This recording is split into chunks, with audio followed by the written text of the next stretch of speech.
the Gold Star thing happens, you do a dangerous job. Firemen, police, military, doesn't matter. We all have our Gold Star community, people that die in the line of service. And for me, it's a show of their loyalty. Like, I want to see how far they'll go. They just showed you. They just went the whole way. Like, what an honor to be part of that organization where people will give up their lives for people they've never even met. Like, that's how I process now. When I see it and I see the families, it hurts, it sucks. Yeah. There's so many dudes I miss. You know, you're at Harris Teeter buying groceries and I look over and there's a whole family. Damn. Yeah, the 2 platoons with their husband. What are you gonna say? Yeah. Go up and give them a hug and pretend like it's okay. It's not okay.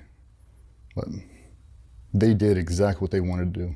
Yep. At that moment, like, he was right where he wanted to be, surrounded with the best people on earth, dudes he loved, dudes he would have gladly died for. And they got the opportunity to show how committed they were to the cause. So I honor their sacrifice now. It took me a long time to get there, but that's what I do now. I just honor them. Good for you, man. That's a great answer.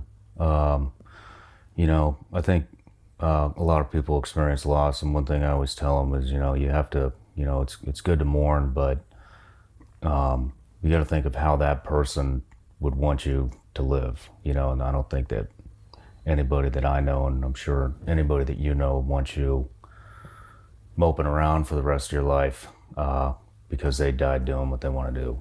And so it's always good to keep that in mind. But, well, great answer. So let's get on with it. So we're going to just start with childhood and go down a timeline of kind of your all the way up until now. But you've been surrounded by the SEAL teams your entire life. You're born into it. Your dad was a SEAL. Several family members of yours are SEALs.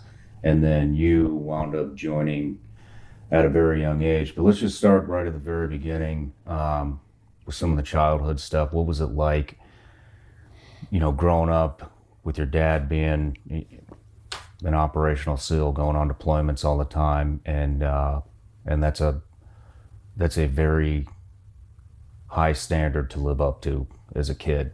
So let's start there. So yeah, when my dad graduated BUDS, my mom was 6 months pregnant. So he checked in Team 1, she gave birth to me, and I essentially grew up in a platoon hut. He was the only guy who had a kid at the time. So basically got raised by wolves, which was cool. We transitioned, we moved over to the East Coast in like 89, like I was young, 4. I don't remember anything. Started up school, typical stuff, but he was gone the entire time. From the time we went to the East Coast, I forget what the rotations were back then. I mean, they were 6-8 month deployments, and he did 8 of them back to back. So, I mean, he was gone. Yeah. Gone 200, 300 days out of the year. I mean, you remember the workup schedule. Gone a lot.